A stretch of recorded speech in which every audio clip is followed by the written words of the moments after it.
Hello fellow Pokemon Go players, I'm Barascoin and welcome to my channel for another Pokemon Go video. This video is going to be showing you guys how to use iGPS Go to spoof your location inside Pokemon Go.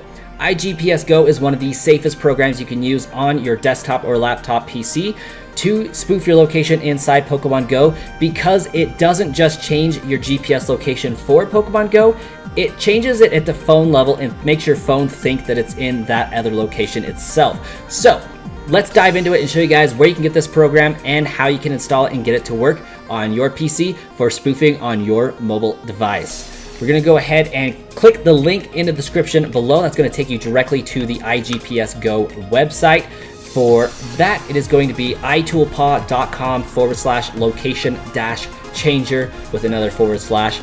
That will drop you here at this web page where you get the option to try it for free there, or you can try it for free here. Either way, it's going to take you to the same place. Double tap that, it'll download. Go to your downloads folder, initiate the download, and begin the installation process. All right, it is done downloading, so we're going to load that up. iGPS Go. You can see it's already installed on my computer, but we're going to run through it again anyways. No harm done. Just double tap yes, and then we will select install. It's going to go right to the C drive and program files. Pretty standard installation process. Really quick to do as well. This one isn't even causing me to have the need to edit or cut and paste there. So we got iGPS Go right there. We'll double tap that, and we have a little bit of stuff that we need to do to get ready. Of course, we are going to have to allow it to make changes. That's normal. As long as you're connected to the internet, which you have to be to download, it's going to start right up here. We'll move this to the bottom right-hand corner for us, and it is going to want us to do a few things on our mobile device. With our mobile device connected to our laptop or PC, we're going to go ahead and click Start. It's going to wait a few moments and detect what device is connected to it. Myself, I'm using an iPhone 14 running iOS 17. It's going to find Brian's iPhone here. I'm going to go ahead and connect. And here in a few seconds, it's going to load a screen for us. That is to follow these prompts to enable developer mode, because I don't have that on my phone. We are going to follow the instructions. We are going to select settings, then we're going to scroll down and select privacy and security, and then we're going to scroll all the way down to the bottom and toggle this developer mode on. It will then prompt us to do a restart, and we're going to go ahead and allow that. When it boots back up, we are going to enter our password and then say turn developer mode on. Once the device is booted back up, we are going to go ahead and select turn on developer mode, enter our passcode, and developer mode will be on for our mobile device. Once again, we'll show that by scrolling down to developer mode, and we can see that it is in fact on. So now our program is ready for us to rock and roll. We're going to go ahead and connect and start from there. Now, while it's connecting, we may have to unplug the device once or twice to get it to go through. That's normal. It's part of installing the drivers that are needed. I may not have to, because this isn't my first time actually connecting it, but just follow the prompts. All right, so it is going to load me up at the last point that iGPS Go left me off at, which is in Bryant Park in the middle of New York City. So we're going to go ahead and use this teleport mode. If you just install this program, you are going to have some free trial stuff that it's going to be on your screen as well. It'll let you do it a few times before having to purchase, just to get a feel for the program. I'm going to go ahead and just show you guys that the teleport method is working. I am going to make sure it's orange there, select a point up here by Harlem, and then I'm going to select Go. Now, it's important to note that on my phone, Pokemon Go is closed.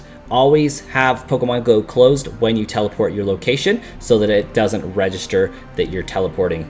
Okay, so now that that's done, we're going to go ahead and open up Pokemon Go. We'll showcase that we are in Harlem. We'll zoom in on this here. We're just north of Central Park by this intersection here. So when we load up Pokemon Go, we're going to see pretty identically that we are in that same place. We have Memorial Baptist Church as a Pokestop we're going to scan, and wouldn't you know it, we are in the Baptist Church area right here. So that's the Pokestop. We are operational. Looks like I got an egg that's hatching, so we'll go ahead and hatch that real fast. And then we'll move on to the 2-spot mode. 2-spot mode is handy for hatching eggs. It's also handy for getting from point A to point B, because that's exactly what 2-spot mode means. We're going to go ahead and select a point down there. Now that brings up some functions and features within the route and within the mode itself. We can change the speed. We can set the amount of times that we want it to loop. We're going to go ahead and increase this to a bicycle speed and hit start. Get us to our destination just a little bit faster. And you can see it's just really zooming on the map here. It's cooking. Doesn't move as fast on Pokemon Go because it's not exactly a 1-to-1 ratio, it doesn't seem like, but it's moving decently fast. Not fast enough that I'm registered as running just yet, but fast enough that the Pokestops are not going to like me trying to scan them because I'm going faster than they can register. So what we'll do for that is we'll go ahead and pause, and we will move on to another method here. Go ahead and cancel the route, because whenever you want to change the speed, you do have to change what you're doing. So we'll go ahead and do that with 2-spot mode, and there we go. Moving at a much slower pace. Now it'll let me scan those Pokestops. So if you move too fast, you're not going to be able to scan nothing. Pokemon aren't going to generate properly. We'll go ahead and catch this Shuckle. While it's catching, we're going to go ahead and stop the route, and we'll enable multi-spot mode. This is exactly like it sounds. It will allow you to select multiple points here on the map and allow you to go in a circle. You can go anywhere you want with multi-point. Point is that I like to use it to set up routes. Like if you're trying to collect a Zygarde cells, if you're still doing that quest, you can set up to follow that route exactly. Set it to go, leave, come back when the route's complete, collect that Zygarde cell, and you're good to go. It's also helpful for hatching eggs and getting walk distance for your candies that you're trying to use to evolve your Pokemon, especially with those 400 candy evolutions. So we're going to put it to 8 meters per second. You don't want it to go much faster than 8 meters per second because it's not going to register your steps. It's going to think you're on a bicycle or in a car. I have to catch this Clamperl because I still need either a Huntail or a Gorbis. I'm not sure which one I need, but I do need one of them, so we're going to catch that. That's actually really helpful.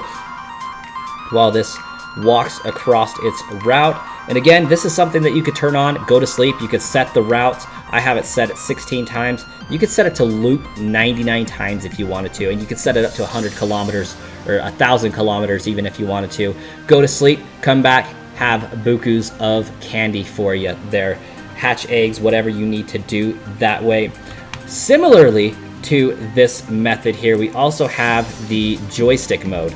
Joystick mode is also really ridiculously safe because it uses this program to simulate joystick action in your Pokemon Go as if you were actually walking around, and it uses the computer once again to override that GPS location of your entire phone, not just overriding it at the app level. So really safe to use for spoofing your location in Pokemon Go. Now that joystick mode is selected, we're going to go ahead and press on this blue circle down in the bottom left-hand corner here. This is going to set it to go as soon as we choose a direction that we want it to go. Once again, it's going to walk me around town at 8 meters per second. You don't have to obey the rules of the road. You could walk through a building if you wanted to. Pretty much anything goes with joystick mode. Once again, going to be ridiculously safe to use for your PC to override the GPS location of your mobile device specifically, not just overriding the location of your Pokemon Go app. So I really do recommend this program, iGPS Go, to be able to spoof your location inside Pokemon Go. We're going to go ahead and zoom out. You can see that it is auto walking because this is where I left off. It is going to continue to walk in that direction, which is also really handy if you want to just set that to go and go to sleep overnight. You don't even have to plot a route. You can just have it walk forever. So really cool, really awesome program to use, guys. I hope you guys consider giving it a try and let me know what you think of it in the comments below. I'd greatly like to hear what your thoughts are. I am using an iOS 17 device, so it is working for those. And I know that it also works for Android as well. Unfortunately, I don't have experience using the Android side of things, but I do know that it does work for those as well. Thank you guys so much for watching, and I hope to catch you in another video.